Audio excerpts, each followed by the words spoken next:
Today is Cash Friday, when you, my listener, go to your bank or credit union and draw out, say you're taking out something dramatic, and it's dramatic and shocking. And I suggest it is manly. Though my son, 14, says, Dad, there's no difference between paying something in cash or paying by credit card. I suggest here in our Nooga-centric perspective, in our loco-centric framework, that it is indeed more manly, because cash is private. Cash liquidates the obligation in the transaction. There is no future record keeping between the two parties, and there is, you could say, satisfaction of payment made. Though legally, I would say, if you look into the deep legal quandary of having an unconstitutional coin and currency, a debt cannot ever extinguish a debt, and so we have a problem with paper money, generally speaking, where Article 1, Section 10 of the Constitution is disregarded, and officials locally all agree that it can be disregarded. We don't enforce that law, though it is in the Constitution, though it is forbidden to the states to make anything except gold and silver a payment in tender of debt. So there's that overriding of our constitutional heritage and protection by all officials at every level. They all agree, well, we can't enforce the old rule because we have a new thing, and that is we have credit money digitally as well. So on Friday, the first Friday of the month, you, my listener, and I go to our banks and withdraw $100 in cash. Banks don't like that because they operate on a fractional reserve, wherein every dollar on long-term deposit is a basis for the loan portfolio, and it's multiply indebted. For every dollar on deposit, there are a dozen or maybe even hundreds of dollars in loans created by the bank. Some banks have no reserve requirement at all, so they theoretically can make trillions and trillions of dollars in new money in the borrowing and lending process. Not all banks are so favored. I think the smaller ones are allowed to get away with that. And the damage to the economy by inflation is perceived perhaps to be limited because they're so small and don't have market reach as a big one might. A big one has to have reserve requirements to be met. So it is Cash Friday, and make sure you go to your bank and draw out a $100 bill or two 50s or five 20s. Or if you want to have the clerk roll her eyes at you, ask for it in ones, okay? And of course, she'll just push the button and they'll all come flipping out of the machine. But you have to count them, though she won't necessarily do that. You had better count them so that you won't get shortchanged. We argue here on the David Tulis Show for local economy and the free market, and we're live on Facebook at Nooga Radio and live on YouTube at Hot News Talk Radio. We are Hot News Talk Radio, and talk and sports and news. That is our specialty, and I'm David Tulis. I do thank you for giving me just a couple minutes of your time. We're brought to you by Window Depot of Chattanooga.com, Window Depot of Chattanooga.com, and Boyd's Speedway. Every day of the week brings more excitement at Boyd's Speedway, and among those people who go periodically, some people go every Saturday. Now, you, my listener, haven't been there, so let me suggest it be a first-time experience in the deep shag carpet, if you will, of Americana, the deep old, in a way, an old realm endeavor and enjoyment. That is raceway antics by people with very deep Southern accents and caps and hats and boots and very noisy and fast cars. This is the excitement of Boyd Speedway. Make sure you don't let your children grow up without having been there at least once. So I suggest you, my listener, go there for the first time. Go there for the first time. Just Google Boyd Speedway and find out the details. I think the racing starts at 7 or so. Gates open at 5, and you can have a very delightful time just watching the human fauna here in the South. We argue on our program about loving our neighbor and buying local. That is, we can deal with news about Nokian tires, right? Big $360 million coming investment in Ray County. We can talk about that, and we can talk about national economy and global economy, the global debt market, and such things as that. But we argue for you as merchant and or consumer, as they call us in Washington. We're called consumers. that we have a prejudice. We argue for it. Love your neighbor, and buy local. Love your neighbor, buy local. And the paradigm of being the Nooga-centric, Dr. Nooga-centric, if you will, David Tulis, the paradigm is born out of the details. And I'd say that the details argue for the main theory, a very weak theory, mind you. It's very, very weak. It doesn't have any 82nd Airborne power. There's no flashing muzzles of guns involved in my theory. No uniforms of any kind. Just a civilian, peace-oriented, Randolph-Bourne-oriented perspective. Yeah, I can tell you about Randolph Bourne, but near is better than far, and small is better than big, and simple than complex, and personal is better than corporate. Here in the footnotes, in the weeds, if you will, we resist even here in small type, in 5-point type, and physical is better than abstract. Physical is better than abstract. These 4 points. I've seen them all. I've seen them, and I have made them congeal around the argument of local economy and the free market here in Chattanooga and beyond. David Tulis, your host, live on Facebook, live on YouTube. We are very active in the Twitterverse as well, and a business here to get to. And the question is, what is there to hate about the state, the modern state? There are people who resent it. There are people who dislike it. There are people who are kind of antagonistic toward government, you might say.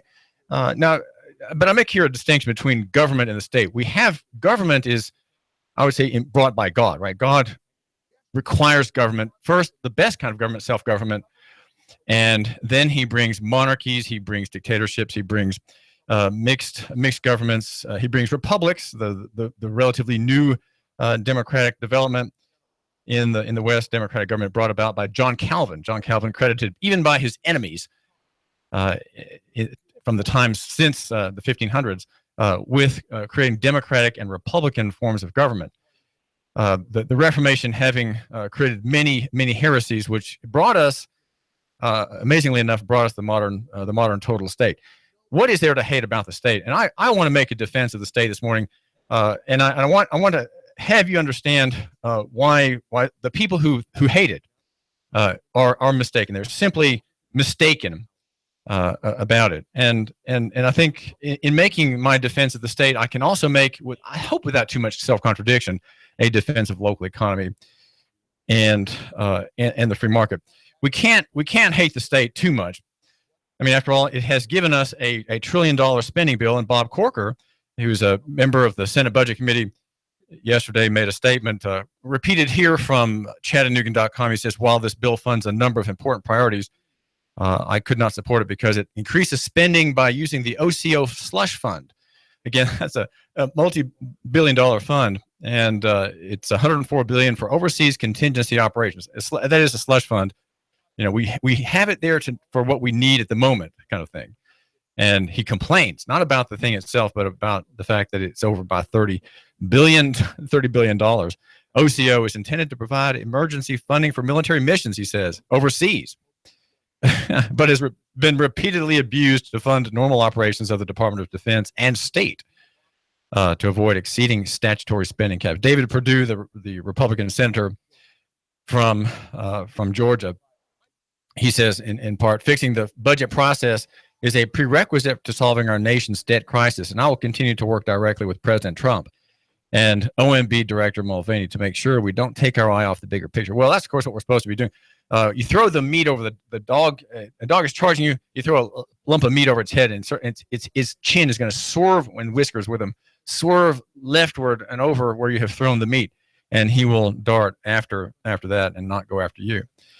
We are constantly being distracted. Well, who could hate a state so generous as to afford $1 trillion for the benefit of the American people, for their benefit?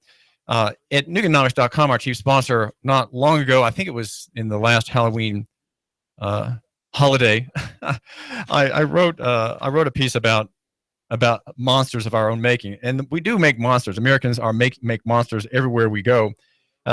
Some people say the modern state is a monster, and yet I think those critics are being very harsh. Randolph Bourne, it was a socialist, and at the time of World War I, I think he was a Princeton graduate, And he wrote, though he was a socialist, and though he wanted, you might say, the mixed economy, the tyranny, the soft tyrannies of socialism, he has a famous essay, and it's called "The State," and it was found after his death, I think, in pieces or in a wastebasket.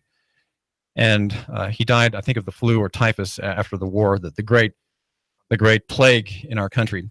And the state has the one main idea that war is the health of the state. And he points out that it is a kind of a monstrous proposition. There's a story in USA Today about how Americans make even the dust in Iraq a poison. And we do that by our munitions. The essay I wrote in the last Halloween celebration, if you will, was about the monsters we've created among the children in Iraq. We use nuclear-tipped munitions, armor-piercing, and all through Iraq and Afghanistan, there is a corrosive and corrupted dust that will last for centuries, and it will alter the DNA of the people who live there. And they create monsters. Their children are born monsters. It is an unbelievable scene. And if you go to Nooganomics.com, I think if you look for the word monsters, you can see pictures of some of these infants. And all it can do is break. And why? Because we want to penetrate with one round rather than 7 the hull of a rundown Iraqi tank, right? Or we want to penetrate a bunker with the Gatling gun 30 millimeter in one round rather than 10 from a passing warthog. We have to get it done first, right? And so we poison the atmosphere. And the story is about titanium and other metals found in dust at a base in Iraq. 6 soldiers were studied in biopsies. We biopsied several patients and found titanium in every single one of them, says an assistant professor at Stony Brook School of Medicine, Anthony Schema. And it's different from other kinds of dust. It's dust that is not expelled. These people have inhaled metal. The particles are about 1/30 of the size of a human hair, and they have sharp edges. They cause a condition called constrictive bronchiolitis. Involved in that is iron and copper. And this could have come from the first invasion of that country back in 1991. Who can hate the state when it delivers? It alters even the dust, even down to the micron size. There are alterations made by our necessity of being first in war and first, of course, in peace. We are a very peaceful people. You saw the story about Jordan Edwards killed in Balk Springs, Texas, by a gunman. The gunman was a police officer who has since been fired. The bullet, the boys in that car, which were passing away from the officer, discovered that their friend Jordan was injured because smoke. 10 seconds after a sound of a gunshot they heard, they saw smoke coming out of his head. A bullet had entered his head and slew him instantly. Now, what happened was this: when the murder by the police officer was discovered, the boys were in trouble. They were in trouble, and in fact, the brother, the 16-year-old brother of the 15-year-old Jordan, was taken to jail. He was taken in handcuffs by police for no particular reason, according to NBC News, quoting Lee Merritt, the family lawyer. He was not a suspect. He was not a suspect, and there were no charges against him. Why would the surviving brother of a police murder be taken to jail? And why was the father threatened with arrest for having hostile behavior with the officer? The dad wondering what happened to the other son. Where is my other son? One is laid out dead in the back seat of the car, and my other son has been arrested by the police. Why does this happen? Why do these kinds of things happen? And why are we not shocked? Well, we're not shocked because we have the blessings of the modern state. The modern state makes it so these things are to be understood as normal, right?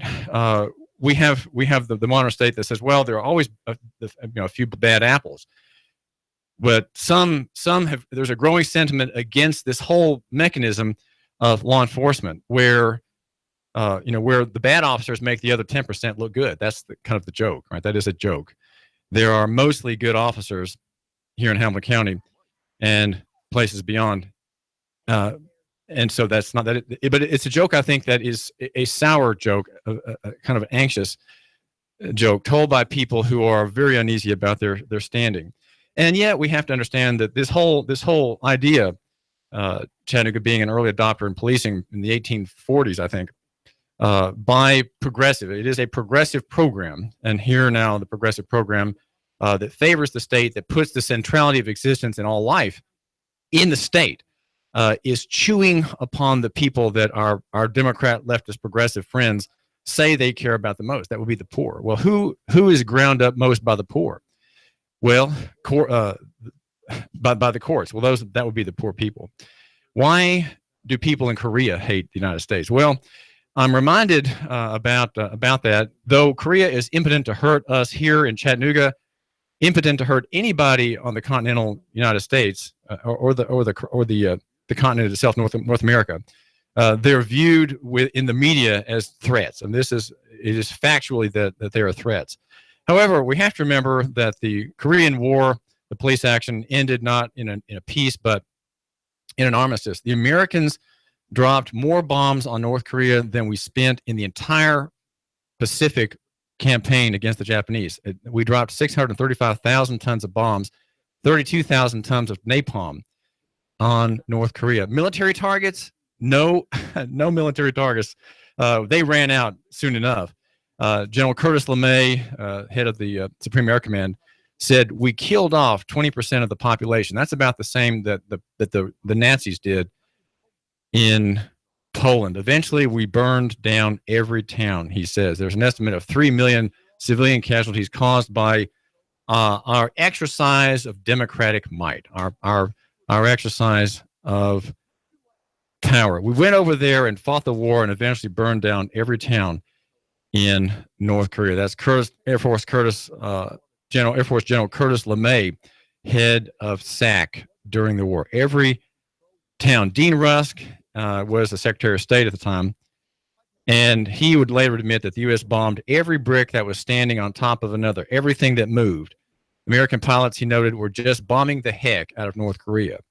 And we had, at the time, a Supreme Court justice, a great liberal, William O. Douglas, and he was a Supreme Court justice. He visited Korea in 1952, and he was stunned by the, quote, misery, disease, pain, suffering, and starvation that had been compounded, he said, by airstrikes. U.S. planes, having run out of military targets, bombed farms, dams, factories, and hospitals. I had seen the war-battered cities of Europe, he said, but I had not seen devastation until I had seen Korea. And what about the No Gun Ri massacre in 1950? Hundreds of Korean people were huddled under a bridge, and they were massacred by machine guns by the 7th U.S. Cavalry and American warplanes. This was discovered by the press lapdog, the AP, the Associated Press, back in 1999. Its reporters interviewed dozens of American soldiers who were involved in the massacre. The hell with all those people. The hell with all those people. Let's get rid of them. That was a quote from one of the soldiers at the time. And there's another. Get that.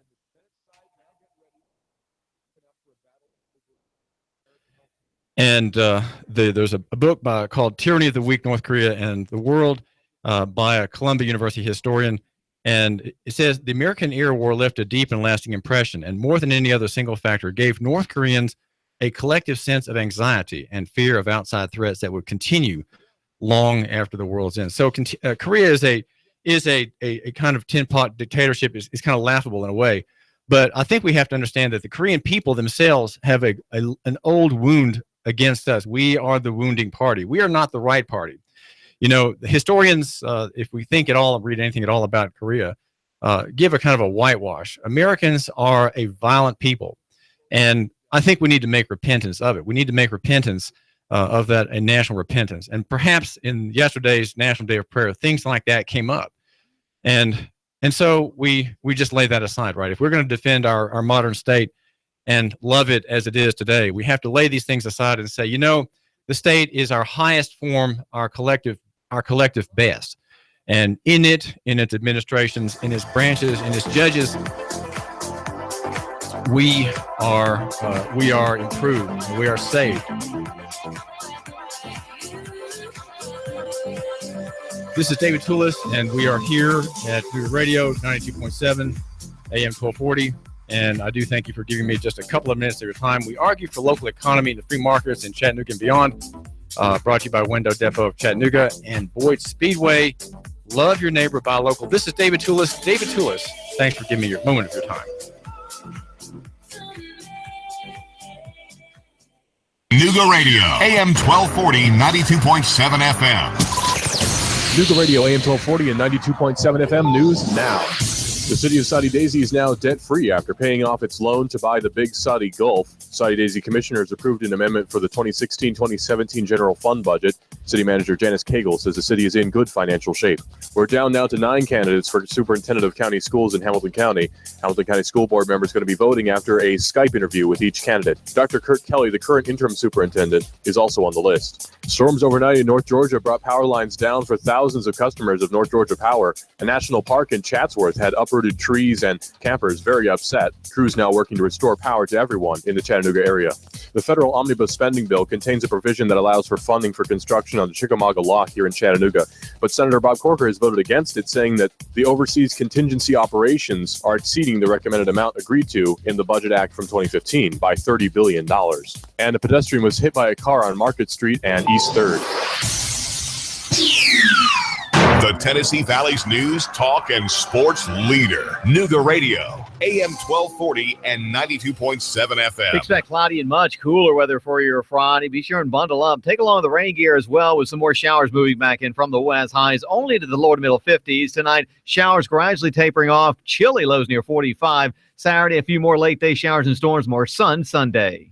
Get ready for Riverbend, June 9th through the 17th, featuring discounted Riverbend admission at area Circle K locations, and get the latest Riverbend Festival information at riverbendfestival.com. And I'm Source 12 Chief Meteorologist Patrick Orr. On Nooga Radio, AM 1240 and 92.7 FM. It is Eric Jones hard into the outside wall, and they are still 3 and 4 wide. It looks like we're racing at Talladega. Caution flag is out. It looked like Denny Hamlin was trying to get by Ricky Stenhouse, got into the back of Ricky at the line. Man, that's a close one. Matt Kenseth wins stage 1. Green checkered flag is out, and Brad Keselowski has won stage 2. Dale Earnhardt Jr. into the wall. That will bring out the caution. Caution waving once again. And again, it's Dale Earnhardt Jr. involved. Oh, trouble. Ty Dillon has gotten turned to the inside of the racetrack, and Clint Boyer has just nailed him. Matt Kenseth falling back. The field storming by. Something wrong. Now we see sparks from Kenseth's Toyota. Larson chops him off, coming off turn number 2, nose to tail. Now it's Logano to the high side in 3. Joey Logano, a winner here at the Richmond International Raceway, here at live on Chattanooga's official NASCAR radio station. Nooga Radio, AM 1240, 92.7 FM. The voice of NASCAR. Need a tiller to get things going for the spring? Spiff up your porch, maybe your deck? Come on by and get a pressure washer at Action Rental. Family in town, need some tables and chairs for an event? Come on by and see us, Action Rental. This is Dan at Action Rental on Lee Highway. Come by and see me. Action Rentals. I've been a customer at SNS 14 years. It's way out of my way, but I'm well treated. I believe what I'm told. Price is reasonable. David Tulis here. Make an SNS appointment today. This week, get $50 off any 30,000-mile service or timing belt repair. And get a free combat knife as a gift. SNS Auto Repair specializes in Toyota, Lexus, Honda, Acura, Scion, Nissan, and Infiniti. 6-time winner of Best of the Best award in the Times Free Press. 855-3436. ssautorepair.net. 855-3436. Final expenses, funeral costs, cemetery lots, unpaid medical bills, probate cost, debts. Debts are due and payable upon death of debtor.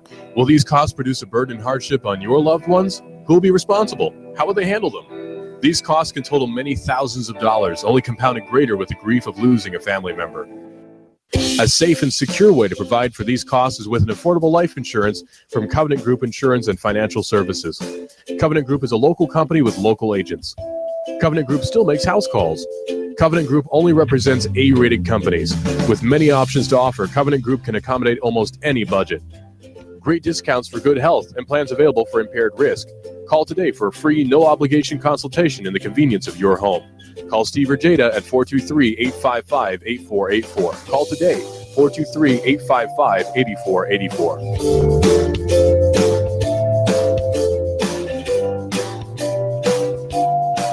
I've got a $10 bill for you at the best paint store in Chattanooga. David here. Big savings in exterior stains. Chattanooga Paint and Decorating. More than a paint store. Bring up $100 on your next upgrade. Plunk down just $90. Save on all outdoor stains in stock at Chattanooga Paint and Decorating. Prolix Sickens. Benjamin Moore, Flood, Sanson, Richards. 10% off through May 13. Jim and his team are here to help and advise and to help you hold on to your money. 5529 Hickson Pike. Chattanooga Paint and Decorating. ChattanoogaPaint.com.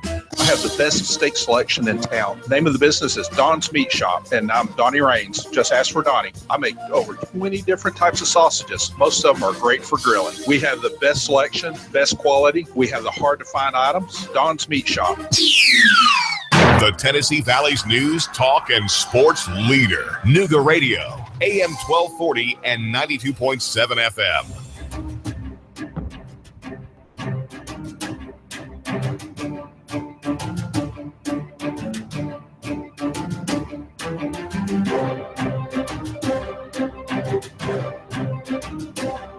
The big news north of us in Ray County is the coming investment of Nokian Tire, a Finnish publicly traded company, and it will be investing, or it's already started to invest, $360 million to create a plant that will have hundreds, we'll hear exactly how many in just a minute, hundreds of people in the area who will be hired to work in its assembly.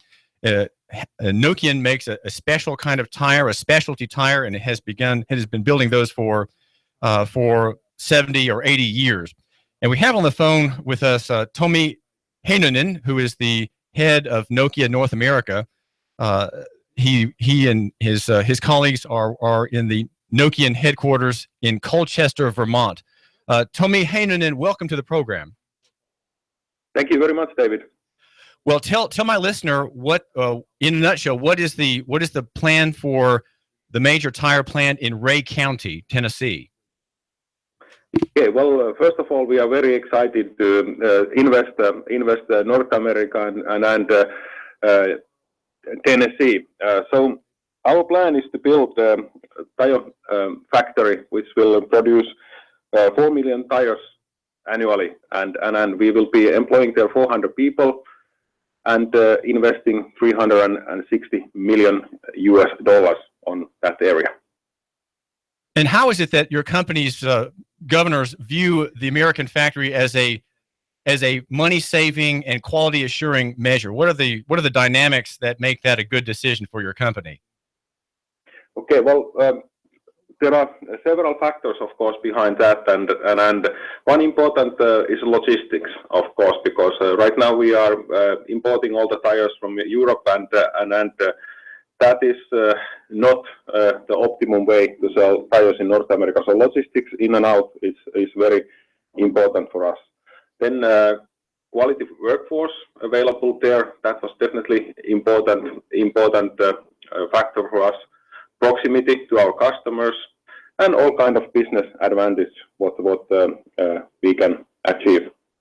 Well, I think my listener, Tomi Heinone, you are the head of Nokia North America. My listener is excited to hear you give a high assessment of workers in America, and the reason I say that is because many American business owners are dismayed at what we see as a poor quality of working man in America. It's hard to find reliable people.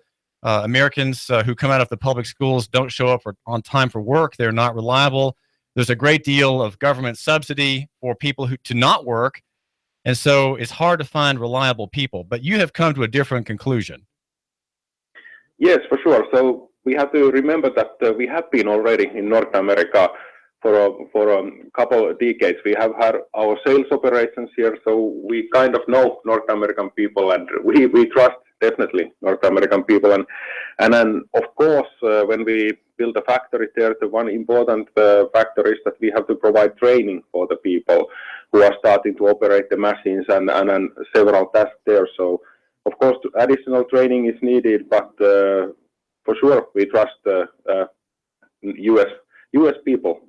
No doubt on that. While there may be a negative report, Tomi, of Nokian Tire about American workers, there is in the South anyway. There's a much stronger presence of Christianity, and Christianity as a religious system tends to make people who believe in it and live out their lives in it trustworthy, hardworking, thinking about the other, reliable. And so I'd say in Ray County there's a very strong interest in Christianity. So the people that you will be hiring are probably the better sort of American. Yeah, for sure. Like I say that we have made our studies, and we think that the people are trustworthy there, and we have no hesitations when it comes to the people. Tell my listeners something, Tomi, about the type of tire that Nokian builds. How is it special? How was it developed? You have tell us about the different lines of tire that you produce. They're very special. Okay, well, our history is, of course, with winter tires, and we call them winter tires, not snow tires. But that's where we have started, and we are worldwide leader when it comes to the premium winter tires. So wherever there is snow, there are our winter tires sold, and they are pretty much the market leaders globally. And that's what we are known for. Also in North America, so in Canada and northern states in U.S. like New England, our winter tires are very, very popular, and our brand recognition is there stronger. So that's the history. Then now, during last couple of years, we have been expanding our product offering more to North American way, meaning that the all-season tires, light truck offering, and definitely we are improving that all the time. So one of the reasons why we need a new factory is also that we want to expand our product offering and make it more North American, which means all-season and light truck tires. All right, so the tires that you're making are, we could say, consumer-oriented. They're not. You don't make tires in this factory for, let's say, construction sites where a tire might be twice as tall as a man. Yeah, well, we have our heavy tires division. We call them heavy tires. Those like forestry tires, harbor tires, mining tires, and this plant, what we are building to Tennessee, is not going to build those tires. This is for passenger and light truck tires only. At the beginning, you never know what the future is bringing, but this original investment is only for passenger and light truck lines. President Trump, when he took office, said he wanted American pipes in a pipeline, an oil pipeline, to be made of American steel. Now, where will Nokian be getting the steel for its very large plant? Say something about the size of the plant and how it will be supplied in its concrete and its metal. And say something also, Tomi Heinone, you are the head of Nokian North America. Say something about the equipment that will make these tires. Where does that come from? Well, we are still early days on a project, so we don't have all the details yet on those. But definitely, we will be looking local sources too, and we are global company, so we have our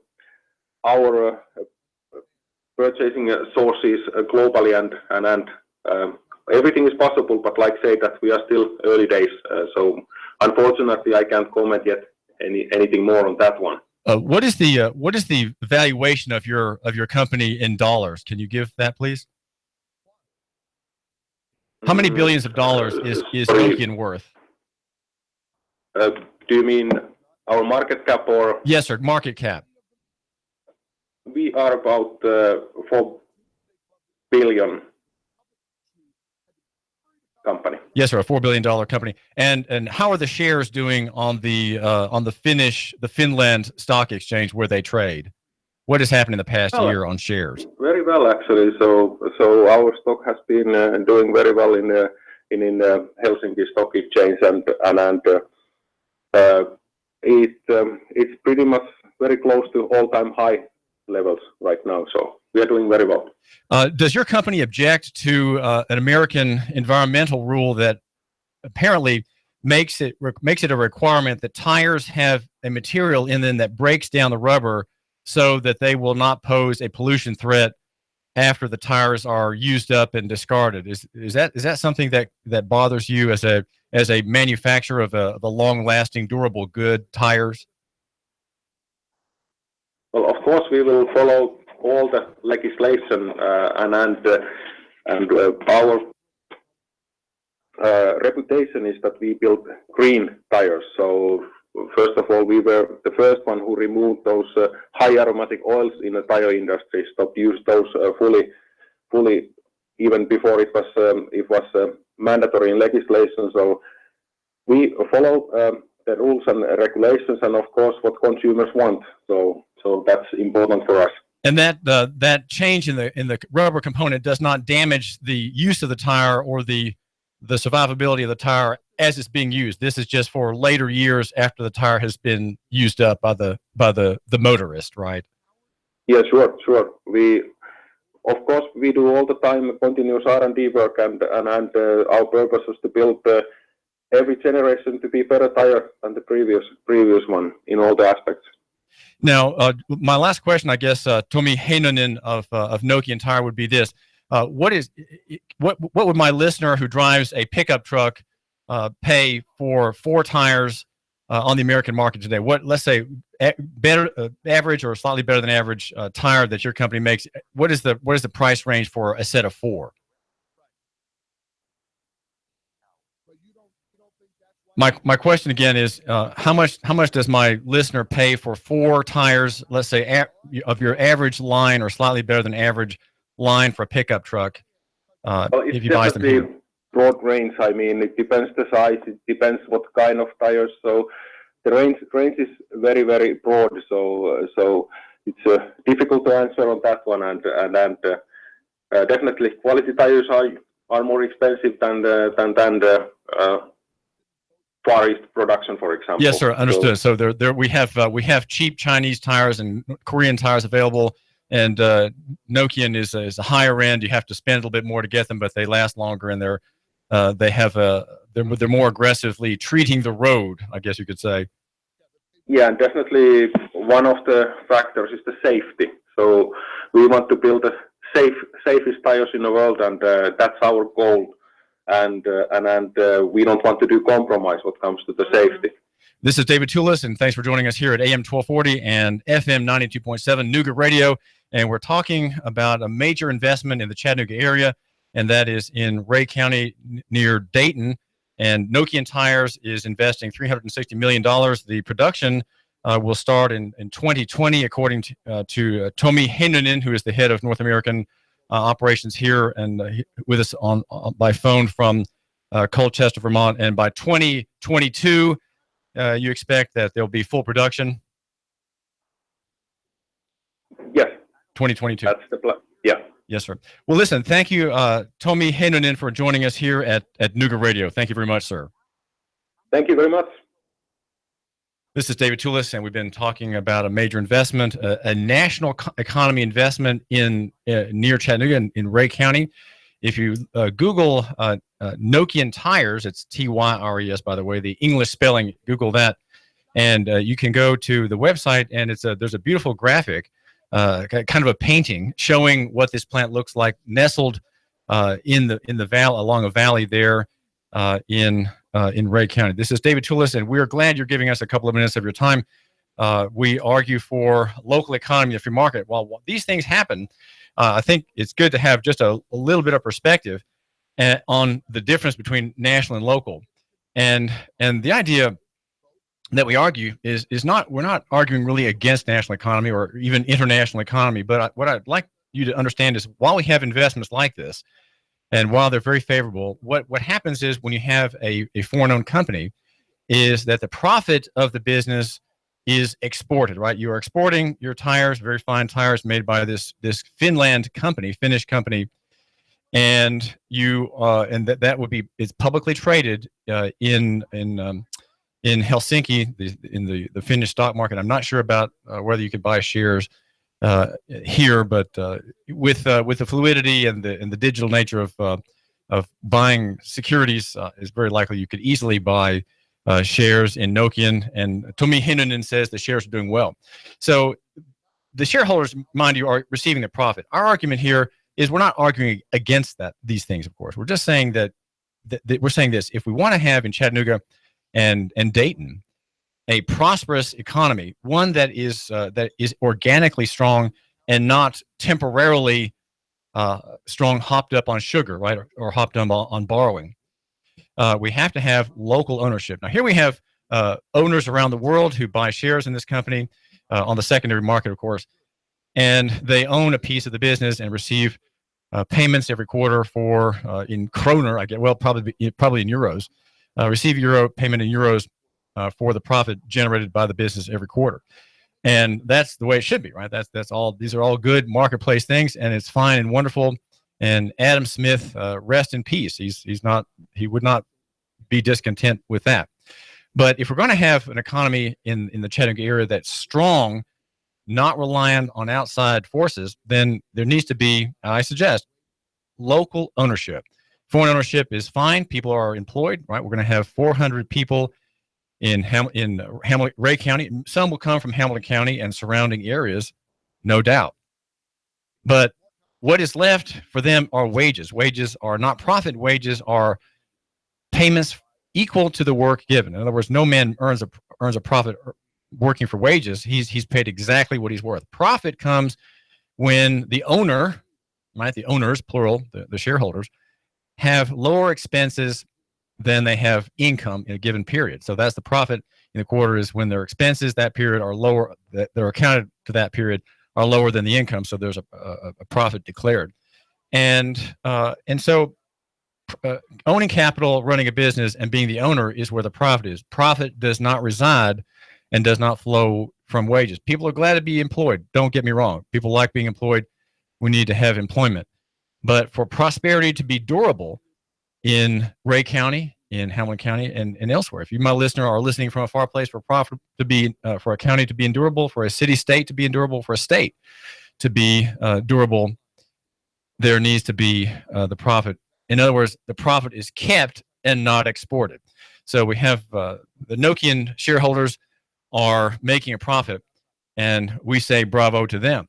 But long term, we want there to be more owners. We want there to be local ownership. Better that 400 men and women like you, my listener, start a little business in the spare bedroom or in the garage and become an owner and have a revenue stream. Better that, I would like to suggest, than have 400 people be hired by an industrial giant, a global company, Nokian Tire. Of course, we heard from Tomi Heinone, the head of Nokian North America out of Colchester, Vermont, talking with us by phone. This is all exciting news, but I think we want to have a moment of reserve. We want to have a reservation tucked into the back corner of our minds, and we need to say, this is good, but what about local economy? What do we need to do here in Chattanooga to reduce the burden of entrepreneurs here? To have entrepreneurs, to have ownership, we need to have less obstruction. Where does obstruction come from? It doesn't come from the market. There are always problems in the market, knowing the market, competition in the market. These are things that are just the natural obstacles for the flow of the river of capital and free enterprise. But there are many obstacles to capital, many obstacles to that free flow. They're like rocks in the stream that block the flow. What has to happen, of course, and what does happen, of course, is that the water rises and the water goes around the blockage.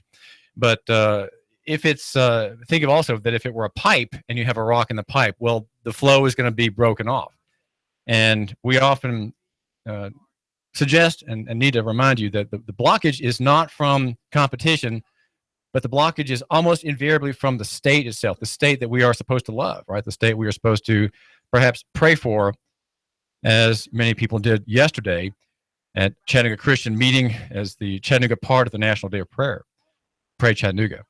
They prayed for the nation. Well, maybe we should say the nation needs to be warned of as well as prayed for. The nation being the state, right? The state is that religious corporation, a kind of religious entity that watches over all, that secures all, that seeks peace for all, or so we're told. So we are told. We need to have local ownership. We need to have a local economy and free market. So here we have Nokian Tire, Tomi Heinone, the head of North American operations, planning to build a plant.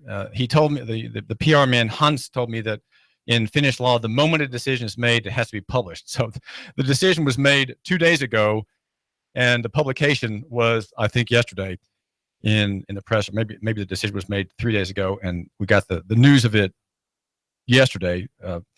And so within the past few days, the company made that decision. The board made that decision to invest here. Quality of worker high. He essentially disagreed with my analysis that American workers are slackers and that employers are indeed deeply troubled by the poor quality of the American workforce. He disagreed with me. He said our studies have shown strong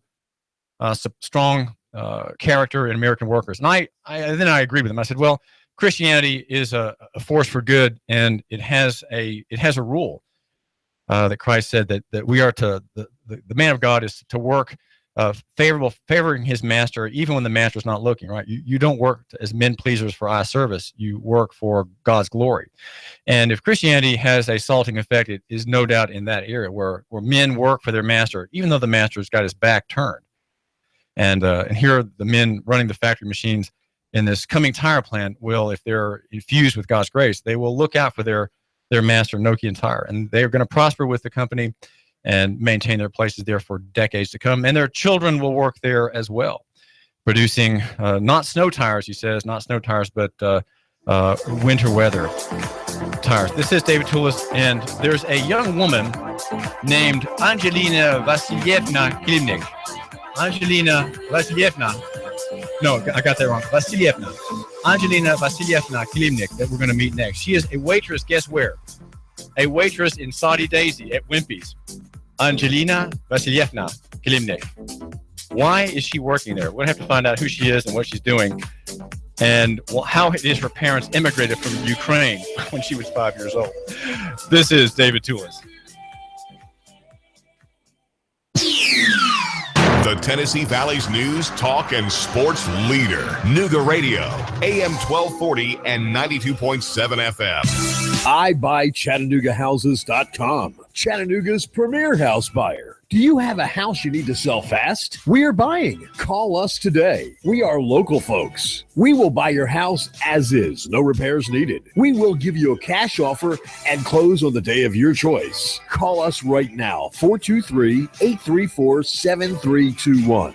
Need to sell a house fast? We are buying. Are you experiencing one of these situations? Inherited a house you have no need for? Behind on your property taxes? Nightmare tenants making your life miserable? Too many repairs needed and don't have a desire to fix? Behind on payments and facing foreclosure? Recently divorced and need a way out of the house? Never really wanted to be a landlord and just want to cash out? Trying to relocate and need to sell your house? Do you need to sell a house fast? We are buying. No fees, no hassles, no repair costs. Close on the day of your choice. Our process is simple. Call us today. We inspect your property right away. We make you a fair cash offer. We close on the day of your choice. Call us today, 423-834-7321. Visit our website, iBuyChattanoogaHouses.com. Call us today, 423-834-7321. iBuyChattanoogaHouses.com. Need windows? Hey folks, do you need new windows? Good news. Window Depot of Chattanooga has a great special going on right now. 10 high-quality, energy-efficient double-hung vinyl windows installed for only $29.90. That's right, 10 double-hung vinyl windows, only $2,990. And yes, they qualify for the TVA rebates. Call 894-0011. Window Depot of Chattanooga today, located at 5950 Shalford Road. Call 894-0011 today.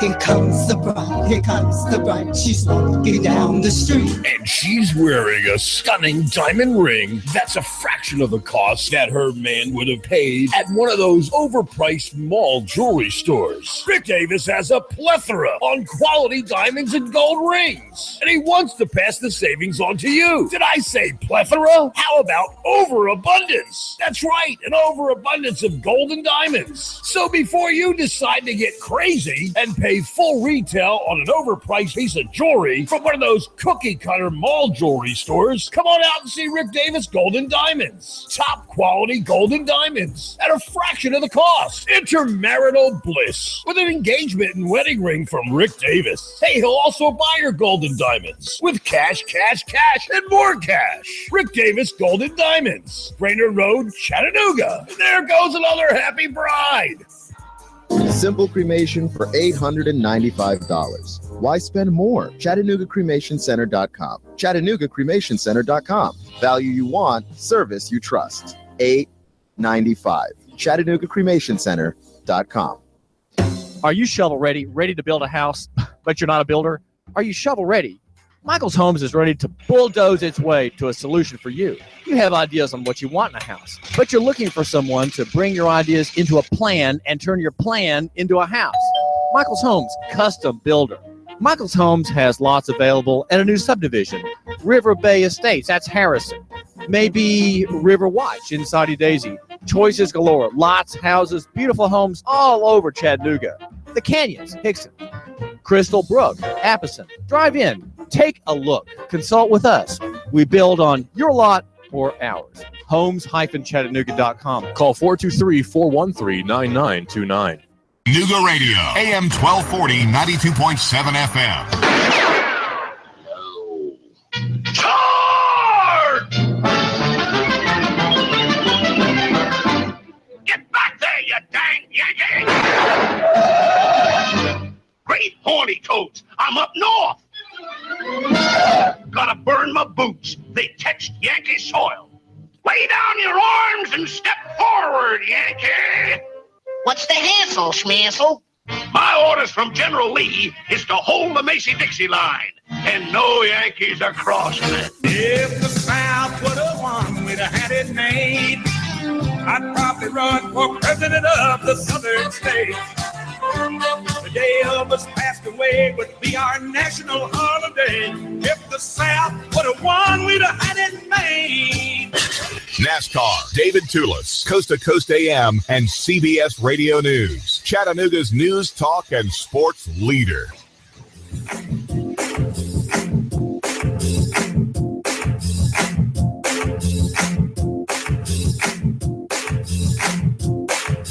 WBLZ HD4 Ottawa, W224AZ Chattanooga, WSDG Saudi Daisy Chattanooga. CBS News, I'm Frank Sedapani. The government's April employment report is fueling hopes of better days to come for the economy. Employers added a solid 211,000 jobs. Economist Joel Naroff says one industry was especially hungry for new workers. There was a huge gain in leisure and hospitality. It was much bigger than is normal. The gains were more normal and evenly distributed across most sectors. Unemployment fell to a 10-year low at 4.4%. CBS's Joe Schlesinger tells us what paychecks look like in April. Wages were up 2.5% from a year ago. That's actually a little bit worse than the previous month, but we have been hovering between 2.5% to 2.8% for the last group of months. It's not terrible, especially considering that inflation continues to be fairly weak. The pilot and co-pilot of a cargo plane working for UPS have been killed in a crash at the Charleston, West Virginia airport. The plane went off a runway and over the side of a hill. Overseas, the U.S. service members died in a military operation in Somalia against al-Shabaab terrorists. It's on to the Senate for the House Republican health care bill. CBS News correspondent Nancy Cordes. Senators aren't going to scrap the House bill, but they've made it clear that they've got their own process, and they are going to work on a piece of legislation that they think will garner enough support in the Senate. Senate action's probably weeks away. It starts with a catchy jingle. 1877 cars. But what happens when the money rolls in? Minnesota Attorney General Lori Swanson says much of what's raised in her state goes elsewhere. $3 million raised from Minnesotans, but only spending about $11,000 on programs that ostensibly helped Minnesotans. Much of the money goes to an Orthodox Jewish charity in New York. Cars for Kids says it believes Minnesota donors don't mind the way the money is used. Swanson isn't accusing the group of wrongdoing, but says the state could file suit down the road. Uber is the target of a federal criminal investigation. CBS's Peter King has that. The feds say Uber has used secret software that let the company operate in areas where it was banned or restricted, most recently to avoid regulators in Portland, Oregon. Wired Magazine's Nicholas Thompson is a CBS News contributor. If those people were trying to hail an Uber, they wouldn't be able to get it, or they would see different Uber cars. Uber has said the Grayball program has legitimate purposes, but promised to stop using it after media reports about it in March. Peter King, CBS News. It's beginning to feel like Groundhog Day in sections of the South. Severe storms, including possible tornadoes, have caused widespread damage and some injuries in parts of the Carolinas, Georgia, and Virginia. Josh Dieter is police chief of hard-hit Holly Hills, South Carolina. We get our fair share of storms, but nothing like this. The storms cut power to thousands of homes and businesses and prompted some schools to close or delay classes. Jim Crisula, CBS News, Greensboro, North Carolina. After a half hour of trading on Wall Street, the Dow Industrials are down 26 points. This is CBS News. Goldman Sachs calls it the new gasoline. MIT and Forbes call it the Holy Grail. Locals call it Oro Blanco, which translated means white gold. What does this OBL superfuel mean to investors? It means the time is now to find out how you can capitalize on this new discovery. This year it was announced OBL will become the fuel of the International Space Station, and it won't need a refill until at least 2024. OBL is also in the early stages of being integrated into the U.S. electrical grid. The average automobile will be able to drive coast to coast 7 times with one fueling. This is not a joke. This is absolutely real. And this superfuel could also make the United States dream of complete energy independence a reality. Find out how you can capitalize on this new energy revolution when you visit oblsuperfuel.com or call 800-642-9454 to get a free pass to a webinar on how to invest in OBL. Visit oblsuperfuel.com or call 800-642-9454 and leave an email address to get a free pass to this investment webinar. oblsuperfuel.com. Brought to you by Money Map Press. Some purple prose now and then could do a body good. CBS's Larry Miller has the story. For that extra burst of strength or added endurance, try swearing. That's the finding of a British study. In tests with 21-year-olds, neutral words achieved nothing, but a good curse added an extra 24 watts of bicycle pedal power and boosted grip strength by an average of 5 pounds. University of Kiel researchers suggest the dirty words stimulate the body's sympathetic nervous system, which makes a person's heart pound when they're in danger. Larry Miller, CBS News, London. Ceremonies in New Jersey tomorrow will mark the 80th anniversary of the Hindenburg disaster. 36 people lost their lives when the German airship went down in flames. The only living survivor, 88-year-old Werner Duner, was badly burned but made it out alive because his mother threw him and a brother out a window. She survived as well, but Duner's father and sister were killed. Frank Sedapani, CBS. The Tennessee Valley's news, talk, and sports leader. Nooga Radio, AM 1240 and 92.7 FM. Nooga Radio, AM 1240 and 92.7 FM News Now. The city of Saudi Daisy is now debt-free after paying off its loan to buy the Big Saudi Gulf. Saudi Daisy commissioners approved an amendment for the 2016-2017 general fund budget. City manager Janice Cagle says the city is in good financial shape. We're down now to 9 candidates for superintendent of county schools in Hamilton County. Hamilton County School Board members are going to be voting after a Skype interview with each candidate. Dr. Kurt Kelly, the current interim superintendent, is also on the list. Storms overnight in North Georgia brought power lines down for thousands of customers of North Georgia Power. A national park in Chatsworth had uprooted trees and campers very upset. Crews now working to restore power to everyone in the Chattanooga area. The federal omnibus spending bill contains a provision that allows for funding for construction on the Chickamauga Lock here in Chattanooga. But Senator Bob Corker has voted against it, saying that the overseas contingency operations are exceeding the recommended amount agreed to in the Budget Act from 2015 by $30 billion. And a pedestrian was hit by a car on Market Street and East 3rd. Expect cloudy and much cooler weather for your Friday. Be sure and bundle up. Take along the rain gear as well, with some more showers moving back in from the west. Highs only to the lower to middle 50s. Tonight, showers gradually tapering off. Chilly lows near 45. Saturday, a few more late day showers and storms. More sun Sunday.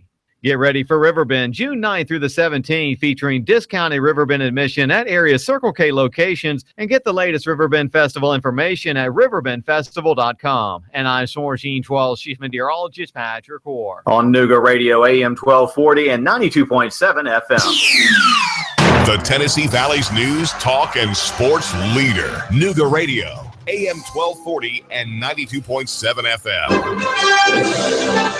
Live from Chattanooga, Tennessee, it's David Tulis.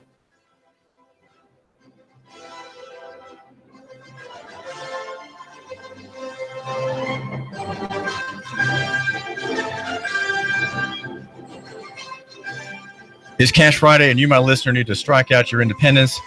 Declare yourself free, at least provisionally, by getting from your bank $100 in cash. Green rectangles with engravings of famous Americans, very detailed engravings on their faces. And that way, whether 50s, hundreds, 20s, 10s, or if you want to have the clerk roll her eyes at you, say you want $101 bills in Federal Reserve currency. She may not even know what that is, but you just say, well, just look on the piece of paper and it says Federal Reserve note.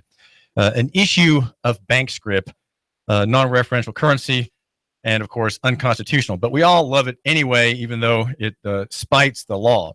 So Cash Friday is what we do the first Friday of every month. We're going to be talking with a clear-eyed monetary realist, Dr. Paul Hein, in a minute. Dr. Hein is the author of one of my favorite books, All Work and No Pay.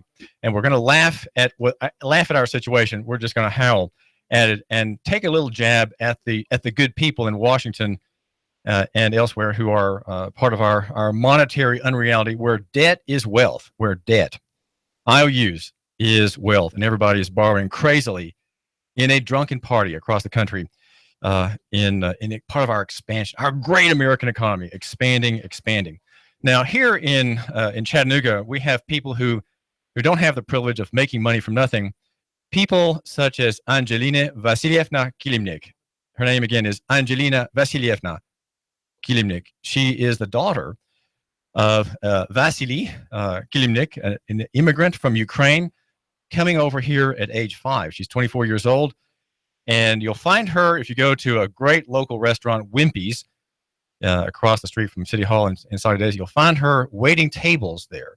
She's been there for 6 months and has, in her experience at age 24, an Ottawa High School graduate, also in her experience, work at Puckett's, a restaurant based in Nashville. She was a year and a half there. She was the opener every morning there at 5:30 sharp, and also helped Puckett's get off the ground when it opened. She was involved in the opening process and had her fine hand on the blackboard there, saying what the specials were and making unobtrusive changes in menu items. Angelina, welcome to the program. Thank you for having me. Well, you are full-time at Wimpies. What's it like to work in what some highbrow people might call a greasy spoon, but which we here in Chattanooga call a local economy provider and restaurant? That's Wimpies in Saudi Daisy. What's it like to work there? I love it. It's a wonderful environment. I think waitressing itself is it's a hard job, but overall, I think I learned so much more from it, just through meeting people and getting to understand people, and it's just a really fun job. What I like about Wimpies is the great table in the middle when you come in. Oh yes, we call it the C table.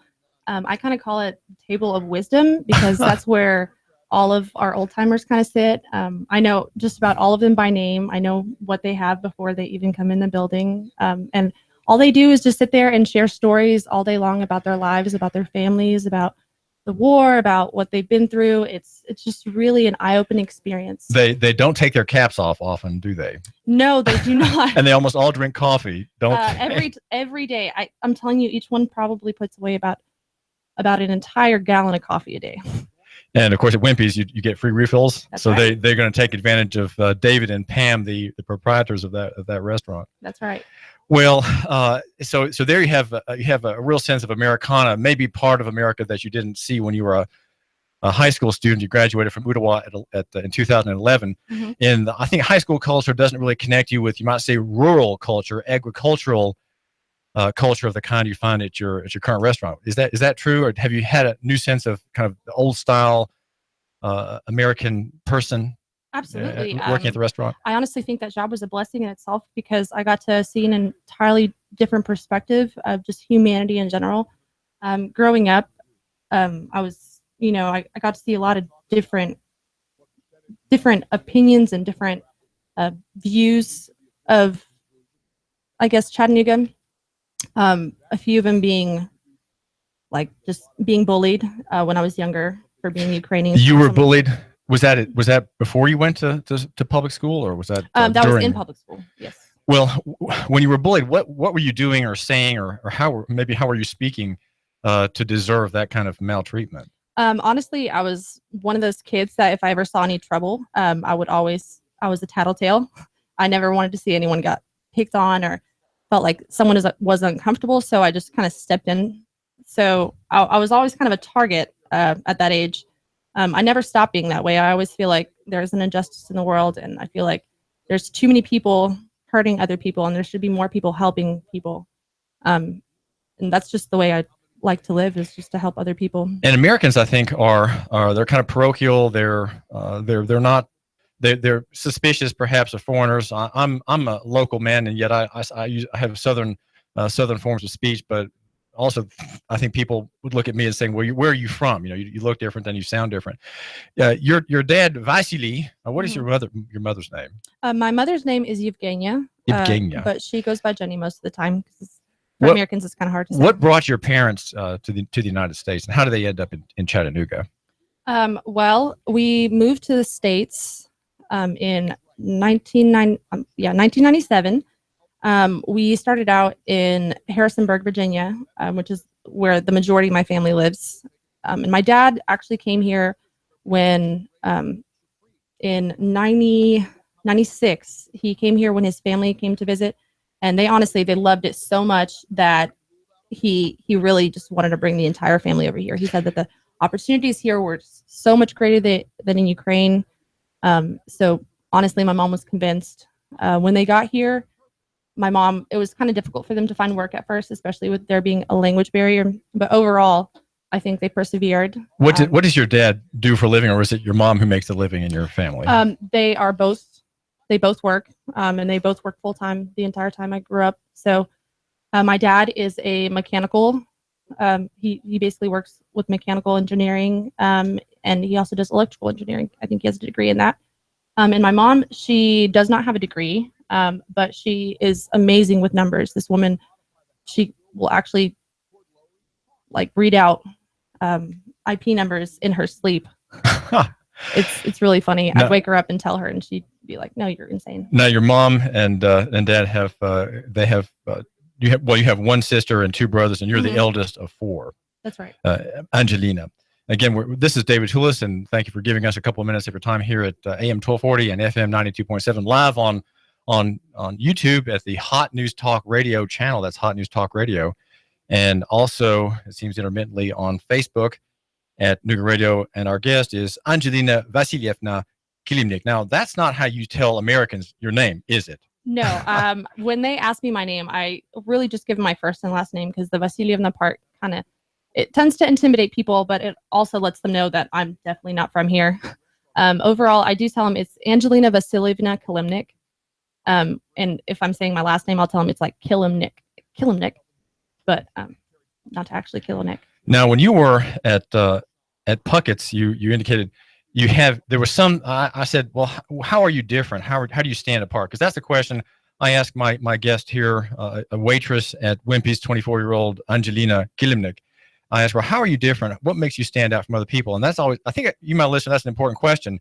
In your business, you're not gonna get new business and impress more people until you find out where your special genius. Okay, that special genius is something substantive in what you do. It's not just what you say about yourself. That's the marketing. But there has to be something, I would think, substantive about you, my listener. And then you have to understand that and then talk about it in a way that sets you apart from rivals and competitors. So, Angelina, you have something I would like to suggest, if I'm correct, in the way of setting yourself apart from other young women. You're 24, and that would be in coming up with ideas and trying different things. Talk a little bit about your time at Puckett's and some of the things that you did apart from having fine calligraphy on the menu blackboard. Well, along with that, it being such a family-oriented company, I felt like my opinions were actually listened to. So when the opportunity for us to do a parade came into the circle, they told me like, Angelina, you'd be actually pretty good at that. And I was like, wow, if this opportunity was handed to me, I would definitely take advantage of it. So what I did was I orchestrated basically a parade float. And they told me that my limit was $250, and I actually got way under. But essentially what I did was I used different things that I found at thrift stores, like chicken wire and certain shelving. I found an old bin, and I basically turned the chicken wire into a balloon rainbow. I used into what now? A balloon rainbow. So it kind of flowed out of a truck into a float. And then I used just a simple bin, and I used cardboard that I found from liquor stores. Basically, I used adhesive to put it on the bin and made it into a cauldron. And had kind of the Mr. and Mrs. Pucketts sitting in the float as we drove through Chattanooga. But that was really fun. Oh, was that the St. Patty's Day? Yeah, the St. Parade. Yeah, St. Chatty's Day or St. Patty's Day parade in Chattanooga. But yeah, that was a year ago. I did that, and that was really, really fun. And that you're suggesting, Angelina, that helped you stand apart from the other good folks who worked at that restaurant. That's right. Overall, I don't think anybody finds a small idea like that and just decides to lead on it. But once I have an image in my mind, I really just want to make it happen. I feel like not a lot of people do that anymore.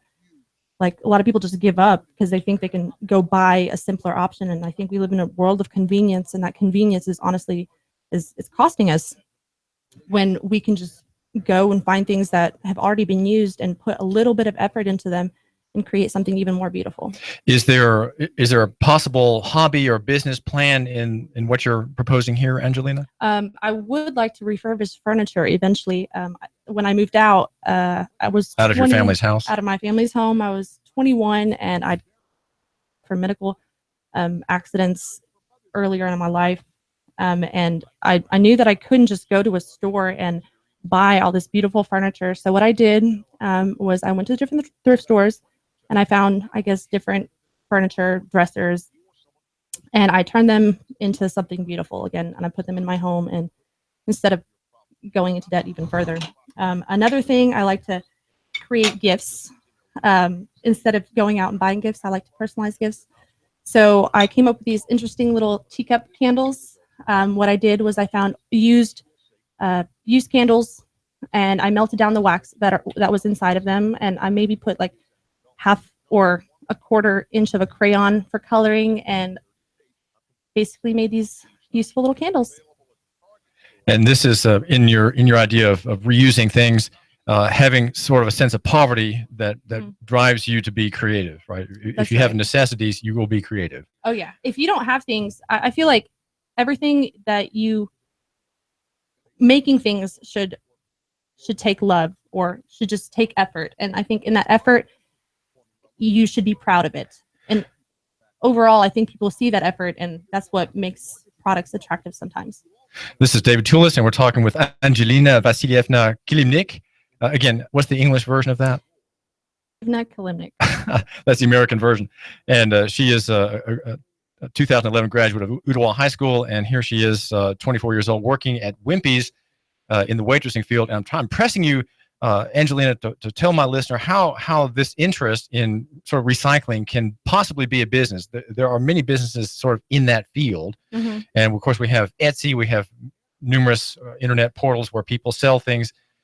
Is that the future for you? Is it a digital marketplace, a digital store possibly? Honestly, I want to teach people how to do this. Like, this is something I feel like everyone should be able to know. It's honestly something that's been kind of lost in time. People used to do this long time ago. You know, people would make their own gifts. They would sew dresses out of different materials. In the Depression era, they printed flower print on flour sacks, and the mothers from that age would make those flour sacks into dresses for their children. Now back up just a second. You've lost me. Okay, so people who bagged flour, mm-hmm. they were in the bagging business, and their customers were flour producers, mm-hmm. and so they got the flour and put it in the bags, and then they saw something. What did they see, and when was this? You said during the Depression? Yes, it was essentially before they printed it. They noticed that these mothers wouldn't have any money for new clothes. So what they would do is they'd take these old burlap sacks and they would make clothes out of their children. And I guess to raise, what's the word I'm looking for? I guess morale is what they did, is they printed beautiful, I guess, flowers or just different paisley kind of print on these flour sacks. And with them, that would actually give the kids something beautiful to wear. So the mothers who were taking bags rather than throw them away or use them in the garden to hold things or to cover flowers in the winter, they made clothes out of them from these sacks. That's right. Improved upon by the printer, the maker of the sack. And so that you say you're inspired by that kind of thinking. I think it's a beautiful idea just to not have to throw away everything that we use. I think it's a really good idea to, just step back and see what you already have instead of going out and collecting more trash. I think people should be able to look in their surroundings and be able to know what to do with the things that they want to throw away. Well, there seem to be already many sort of resale shops in Chattanooga, Angelina, and I'm not sure about flea markets, but is that the direction you think that might prove profitable for you, or is it elsewhere? Is it in the digital side where you have to then ship a refurbished or reusable thing by mail? I honestly don't know where that future is going. This is honestly just a small idea, and hopefully that will blossom to something else one day. But at the moment, I guess it is just a hobby at the moment, and one day I hope it actually turns into a sustainable business.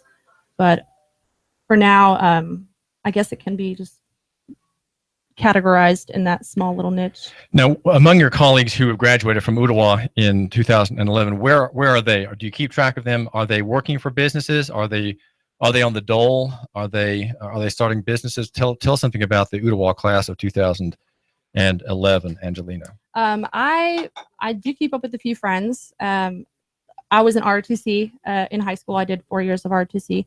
That kind of pushed me to just be really proud of our military and, a lot of the people that serving in it. So a lot of my friends are actually in the military.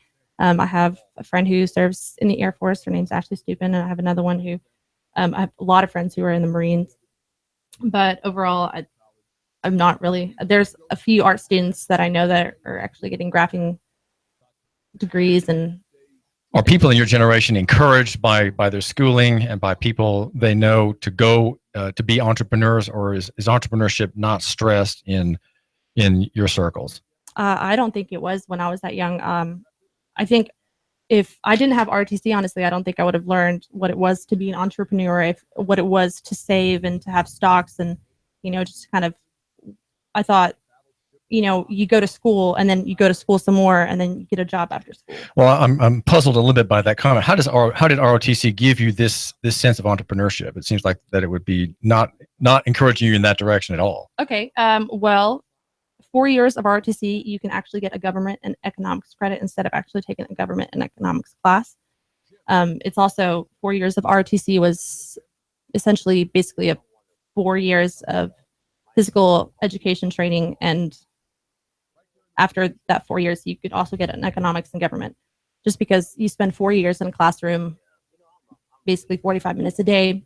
And essentially what you do is you learn about how the world works, and you get it from a perspective from somebody who's actually been out there in the world, who's jumped out of airplanes, who's helped people. And it was just an unreal experience. And I felt like just high schools in general were, I honestly felt like I was in a movie when I was just walking through the halls, and it just didn't feel real until, I sat down and I got to talk to somebody who almost got blown up and was here talking to me after all that happened to him and wanted me to be, the best citizen I could be. That was just like crazy eye-opening experience for me. This is David Tulis, and we're talking with Angelina Vasilivyevna Kilimnik, who is the daughter of Ukrainian immigrants, and sounds just like your son or daughter. You're my listener's son or daughter, and she works at Wimpies. Now, Angelina, if my listener wants to stop by and have lunch at Wimpies, a great local American restaurant, what are your usual days waiting tables there? I normally, I don't know, It's no really- set schedule. No set schedule, honestly. I'm there after afternoon. I normally close the restaurant. It's a different change from Puckett's, but I'm normally there from 12 to 8, and just From the about lunch crowd through the dinner crowd. from the lunch crowd Most to the dinner most crowd. weekdays. Most weekdays, Okay. that's right. Well, if you, my listeners, want to eat at a great local restaurant, it's across the street from City Hall in Soddy Daisy, so you can find out what's going on in Soddy Daisy, which we hear has paid off its debts. That's the news today. And if you want to celebrate that with a great dinner, go to Wimpies and ask for Angelina Vasilivyevna Kilimnik. And I like to say that name. And we have the high and the low on this program, the David Tulis Show. We have the head of Nokian Tire North America a moment ago, and here now we have a waitress who is becoming an American and exploring the world of art and reusing things. Angelina, thanks for joining us. Thank you so much. I'm so happy to be here. Thank you And how so can my much. listener contact you other than Wimpies? I have a phone number. Go ahead, give it. 423-637-9715. This is David Tulis. Thank you for joining us. The David Tulis program, AM 1240, FM 92.7. The Tennessee Valley's news, talk, and sports leader. Nooga Radio, AM 1240 and 92.7 FM. Nooga Radio, AM 1240 and 92.7 FM News Now. The city of Soddy Daisy is now debt-free after paying off its loan to buy the Big Soddy Gulf. Soddy Daisy commissioners approved an amendment for the 2016-2017 general fund budget. City manager Janice Cagle says the city is in good financial shape. We're down now to 9 candidates for superintendent of county schools in Hamilton County. Hamilton County School Board members are going to be voting after a Skype interview with each candidate. Dr. Kurt Kelly, the current interim superintendent, is also on the list. Storms overnight in North Georgia brought power lines down for thousands of customers of North Georgia Power. A national park in Chatsworth had uprooted trees and campers very upset. Crews now working to restore power to everyone in the Chattanooga area. The federal omnibus spending bill contains a provision that allows for funding for construction on the Chickamauga Lock here in Chattanooga. But Senator Bob Corker has voted against it, saying that the overseas contingency operations are exceeding the recommended amount agreed to in the Budget Act from 2015 by $30 billion. And a pedestrian was hit by a car on Market Street and East 3rd. Expect cloudy and much cooler weather for your Friday. Be sure and bundle up. Take along the rain gear as well, with some more showers moving back in from the west. Highs only to the lower to middle 50s. Tonight, showers gradually tapering off. Chilly lows near 45. Saturday, a few more late day showers and storms. More sun Sunday.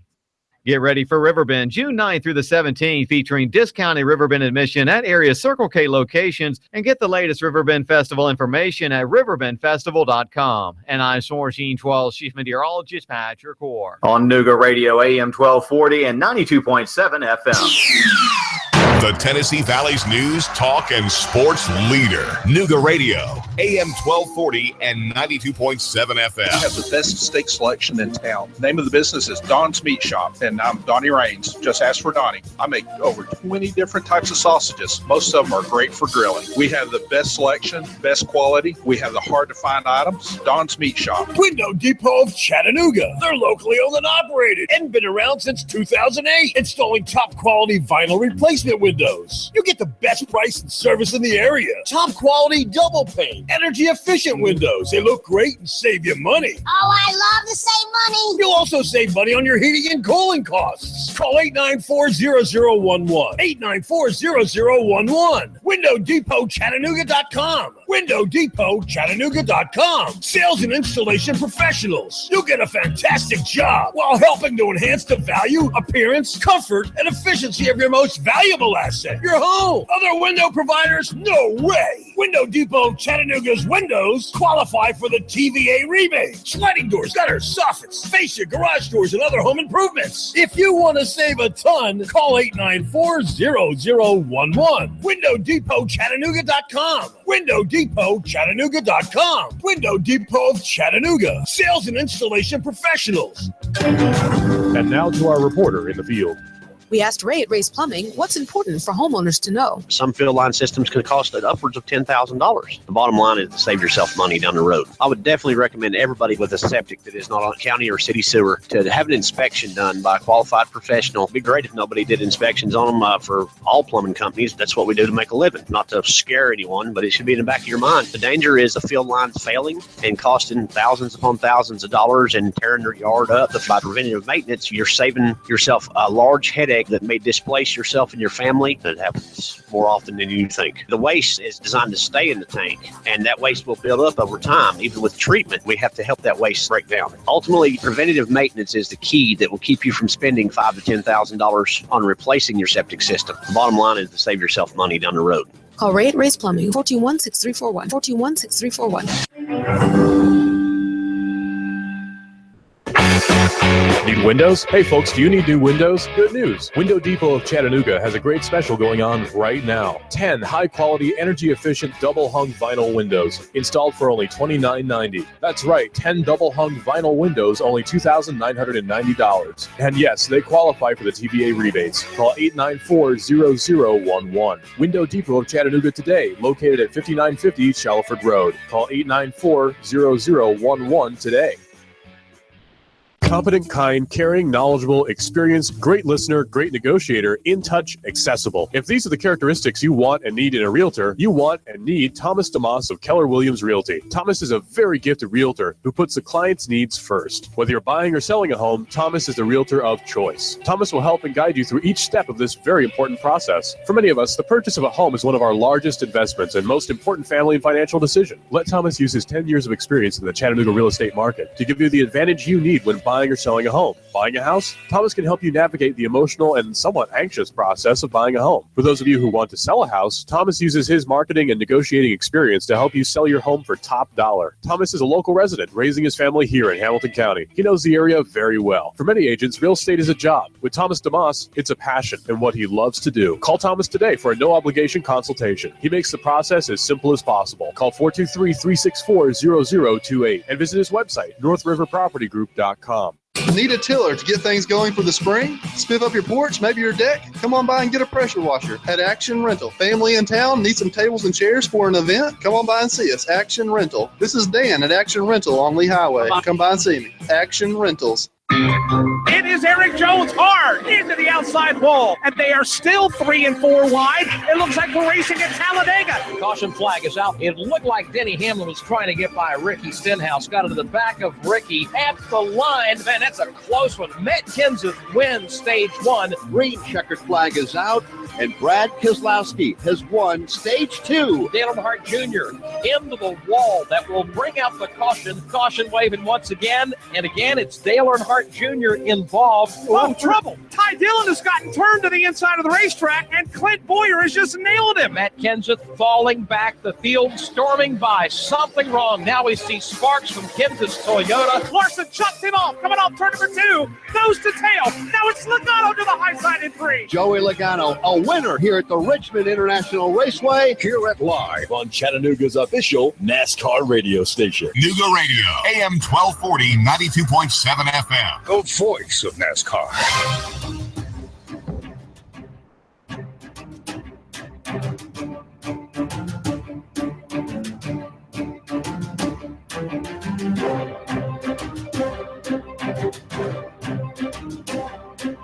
General Ulysses S. Grant figures prominently in our narrative here at David Tulis Show on AM 1240 and FM 92.7 Nooga Radio.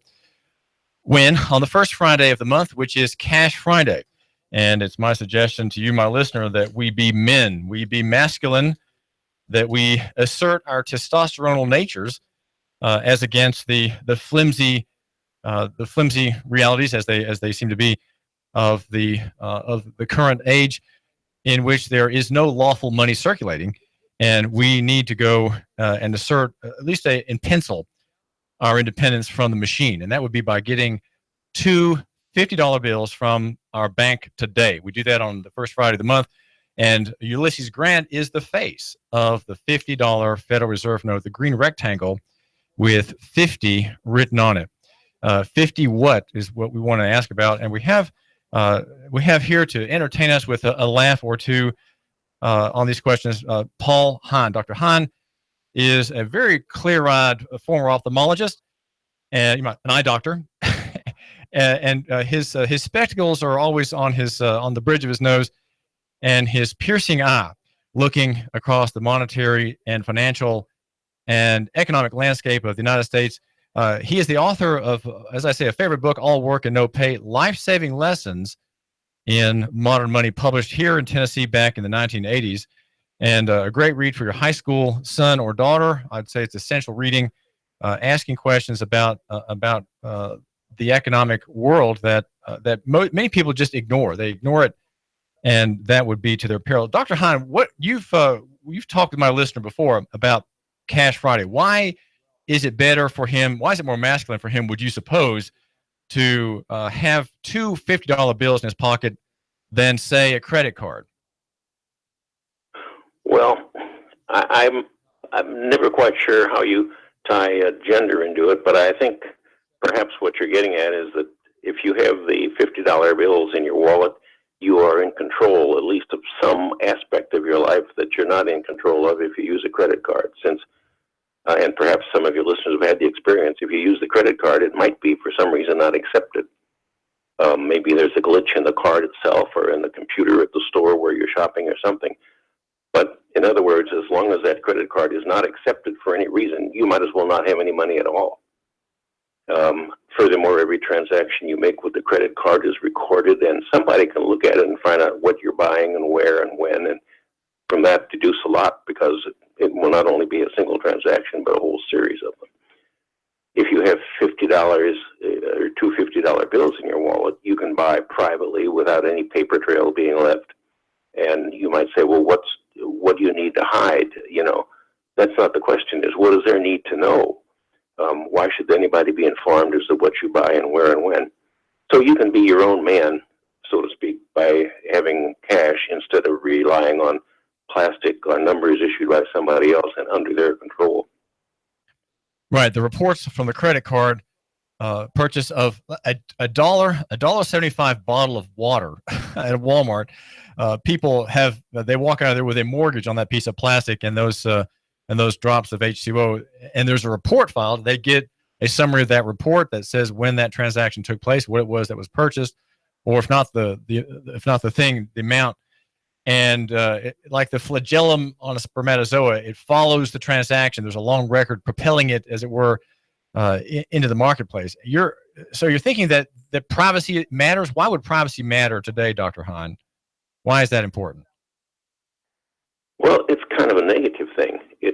It's not so much why you need privacy as why they need to invade your privacy. I mean, the question that's asked is, well, why do you have anything to hide? I don't have anything to hide. Why do you need to know what I'm doing? And that's dangerous. Suppose you use the credit card not to buy a bottle of water, but suppose you use it to buy ammunition. Now, that might be a perfectly harmless thing, but if some people who are looking at the records decide that perhaps you're a terrorist because you recently bought a book by somebody advocating, some anti-government policy, so the next thing you know, your door is being broken down because you bought something with your credit card and left a record of it. So it's nice to have privacy. We speak of our certain areas of our body as private parts, not because nobody knows that they're there or what they even look like, but because some things just by nature are yours and nobody else's, and nobody needs to know about them. So privacy is important. Privacy, I think, is the reason that the Supreme Court gave, or one of the reasons why a woman can have an abortion, because it's a private matter and not therefore the fault of the government. If she were to tell the IRS that her finances were a private matter, how well would that go over? So private is private, but the more private you can be, I think, the better, and you're certainly entitled to it. You don't have to make any excuses or explanations for it, I don't think. Well, you're sort of half shortly at my suggestion, Dr. Hein, that it's more masculine to spend money as opposed to using a credit card. I mean, let me just ask you to use your imagination. You're a very imaginative man. You're a writer and a monetary realist. Is it not possible that spending cash is really more satisfactory, more satisfying? It's completing your state of affairs. I mean, there's something, something highly, you might say highly, well, not erotic, but I mean, there's something personal about spending cash and having the thing done. I mean, when you buy it with cash, the matter is complete. I mean, there's a certain satisfaction that arises there. And I'd say that that's something that is a manly virtue, to want that and to exercise one's rights there. I mean, is there anything else that one could say in that direction that's maybe better than what I'm suggesting? Just use your imagination, please. I don't know, when you tied it in with spermatozoa and flagellum, I thought that pretty much said it all as far as relating it to masculinity.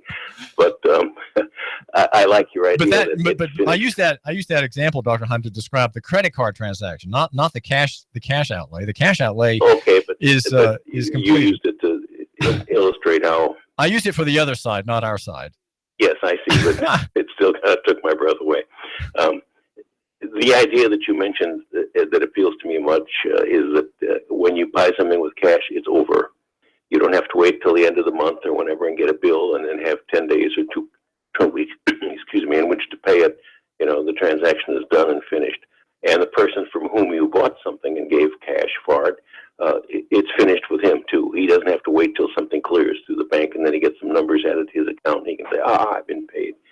So yeah, it's a nice way to do business. It's a sort of a man-to-man thing, or woman-to-woman, really, but that leaves the flagellum and so forth out of it. So yes, I think you're right. I would certainly feel that using cash gives you privacy, and it is, from your point of view, and I think you're right, a manly thing to do, and that your job as a husband, for instance, is to take care of your family. And one of the ways you can do it and not be subject to the opinions and the vicissitudes of electronics and credit cards and people looking at records is to just buy it and pay cash, and it's done. Right. Well, the enemy, the good people say that, well, only terrorists and gangsters and drug cartels use cash. There's a continuing war on cash. Dr. Rogoff from Harvard had a book come out last year, the great evils of cash and how it should be destroyed. So really, if the good people are against it, my listener and I would be wise to be for it.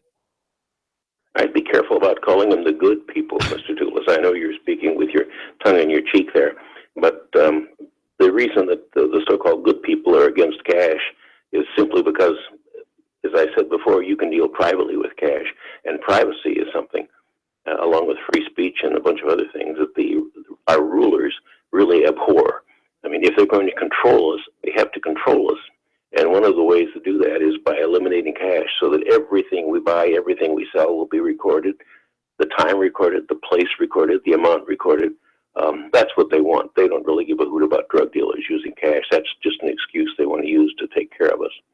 Well, Janet Yellen is continuing a drunken party, Dr. Hein, that Ben Bernanke started at the Federal Reserve, System, the issuer of our beautiful currency printed by the Bureau of Engraving and Printing.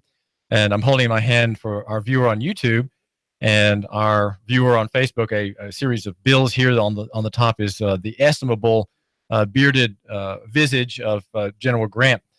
And the drunken party is afforded by artificially suppressing the rate of interest in an artificial way and stimulating people, encouraging people to borrow now, borrow frequently, borrow heavily. Any project you want, we will fund by credit. And how is it that this party is bad for my listener? We like to have inflation. We like to have effectively a free lunch. Is there a free lunch, Dr. Hein? It's axiomatic that there is no free lunch. I mean, that's something that children are taught, I guess, from early childhood, that there's no free lunch, that you've got to work for it if you want to get it. But there is a free lunch, Mr. Tulis. And if I came to Chattanooga, I haven't been there in decades, but if I came there again, I would say, let's go to lunch. And being an epicure, you would take us to the finest place in Chattanooga, and we would buy lunch, and Wimpies. I would pay for it with a check, a piece of paper in which I wrote the amount owed and my name and so forth. And I gave it to the restaurateur, and he might raise his eyebrows at that, because I don't know how often that's done, but you would indicate that this guy's okay and my check is good. So he would take my check, and the lunch would be presumably paid for. But I haven't paid for anything. I mean, the amount in my bank hasn't changed. The number of coins and bills in my wallet hasn't changed. So I haven't paid for anything, but we've gotten the lunch. And at the end of the day, the busboy would approach the restaurateur and say he needs a little advance because his motorcycle needs some repair. So he would endorse the check over to the busboy, who would get his motorcycle repaired, and the mechanic in turn would endorse it over to the guy who brings the snacks to the vending machines in his shop. And so it would go from hand to hand, buying all sorts of things, and yet nothing would have been paid for. As the drawer of the check originally, my bank account still isn't diminished. My wallet still has the bills in it. Not until there was no more room on the check for any more endorsements would the final person have to take it to the bank. And then he would take out the money, or else he would have a number added to his account. And that would be when the lunch was paid for, because then my bank account would be diminished by the amount that was added to his bank account. But if I were somebody special, like Janet Yellen, for example, I wouldn't do it that way, because what I would pay for the lunch with was an IOU, similar to a check, that would never be redeemed, because nobody would feel the need for it, because it would be declared by a compliant Congress to whom I would lend these things ad infinitum. A legal tender, meaning that although it's no good, you can pass it from hand to hand without any legal consequences, because we've declared our IOUs to be a legal tender. So she, by paying for things with these bills that her organization creates and prints at no cost, because they pay for the ink of the press and the paper with the money, she would get lunch for nothing, and she would get everything for nothing. Lunch is the least of her worries. What she and her friends in the banking business would buy is not lunch, even office buildings or airplanes. They would buy a government. What better way to control the people of the world than by means of a government? Because people already accept the government as somehow superior to them, and they are subject to it. Subject to meaning inferior to. I looked up that phrase in a law dictionary the other day. So, yeah, there is a free lunch, not for you and not for me, but for the banking industry, everything is free. And when they talk about the cost of printing money, or we're not going to use any coins anymore because they're too expensive to print, that's bunk. It costs nothing to buy anything if you can print the means of exchange, and that's what they do. So the free lunch is available to bankers, not to the rest of us. Well, is not the free lunch also available to the main patron of the central bank, the Federal Reserve System, that being the government in Washington? Does it not have effectively free lunch as well? I think. And all of its clients. Mm-hmm. And all of the clients of the good people in Washington. It is, yeah. Well, I'm not sure who's the client of what. I think who pays the piper calls the tune. I think Washington is there as the banker's front. You know, they pull the strings, and the puppets, who are called senators and representatives, jump to the tune. There is, I suspect, an unholy alliance between the bank and the government. The alliance being that the banks will provide the government with everything they need for all the expensive programs that they like, especially war, which is so profitable and would be impossible without easy money. And in return, the government never has to repay it. I mean, there's a great deal, of course, about the government making payments and trying to keep from shutting down, but they repay it by borrowing more. And they repay that by borrowing more. And that's what the rest of us do, too, on a much, much, much smaller scale, because money only comes into existence as a loan.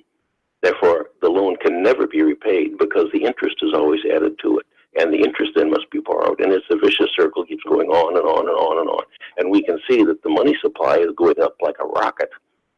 And the prices, of course, are going up along with it.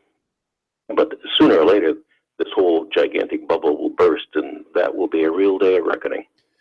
Well, what do you suppose my listeners should do in general principles, Dr. Paul Hein, about this prospect of the bubble bursting? If it is going to burst and suddenly everyone will say, I want to be paid, and everybody demands repayment, and no one can end up really being repaid for all the debts, and the issuers are left holding, I guess, emptier bank vaults than they had before, what can be done, practically speaking, for the listener? How should he arrange his affairs, at least as he thinks about them in general terms?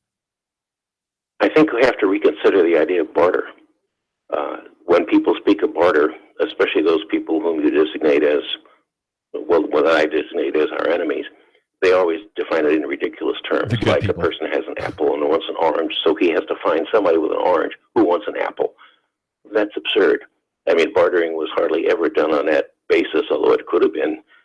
But in general, you bartered with something that was universally desirable. So if you didn't want it for itself, you took it because you knew somebody else would. And many things, for instance, salt was used. The Latin word for salt is salus, from which we get the word salary. Tobacco was used. Whiskey was used in the early American days. George Washington had a huge distillery on his Mount Vernon estate, or adjacent to it. But gold and silver were preeminently good because they don't rust. They can be divided without losing their value, unlike a diamond, which if it's broken in several pieces becomes worthless. And these things were used as money, and you could always barter with them. I like to think of money in its real sense, like gold and silver coins, as being a bartering agent.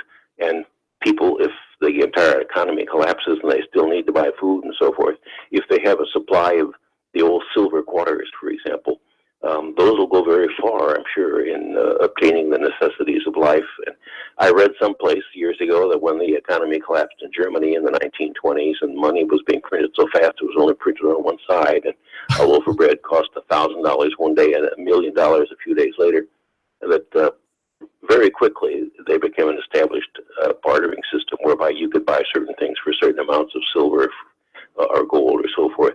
And I think a system like that would establish itself in the United States, too, if and when that happens. The only danger that I see, and it seems very real, is that the government simply might make that illegal, in which case owning gold or silver might be declared a crime, as it was at one time. So there's no real safety, but I would say getting rid of money and as exchanging money for something of tangible, portable, universally accepted value is the way to go. Well, it seems like the sharing economy, which takes place on digital platforms, Dr. Hein, is really providing the prospect of an answer. If the government's money-making machinery in the Fed and Grandma Yellen's party, they keep guffawing and shouting and slurping around, and their party comes crashing to a halt. The digital economy, which in many ways is barter, the sharing economy, Uber, for example, Airbnb, they use dollars in their transactions, but that kind of platform, I think, in a locale such as Chattanooga or Hamilton County, could very quickly find substitute mediums of exchange if paper dollars, have come into disrepute, which I think they will measurably at some point. Yes, I think you're right. I have to admit with some embarrassment that I know virtually nothing about these alternative monetary systems. But as you say, they have some experience now in dealing with exchanges, and they will probably be the people who would be good at setting up some alternative system when people no longer will accept dollars. And as you say, that day is coming. The Federal Reserve admits that the system works because people have confidence. You're willing to exchange your life 8 hours of it every day in exchange for these pieces of paper because you know that the butcher and the grocer will accept them. But if the point ever comes when he won't accept them, there's no point in printing them, there's no point in working for them. And then people like the Bitcoin people and so forth will jump in and say, well, we can solve the problem. If you got something else, we can arrange a bartering system. So they might be the lifesavers. I think the Bitcoin people are making a mistake, just the same as the government is. You have something that pretends to represent something else. The dollar pretends to represent value on store. There is none, and Bitcoin makes the same mistake. There's nothing behind it. There's no substance. It's not a referential currency. It's a sort of self-limiting series of numbers, a code that pretends that at some point in time there'll be the end of the mining of Bitcoin, and that's it. And so each Bitcoin stands on its own. But it seems to me a mirage, an illusion. And I think the best thing is to have referential coin and currency, where paper again refers to value held on store by the issuer of that paper. Would you suppose that may be right? Yes, I think that's the ideal arrangement.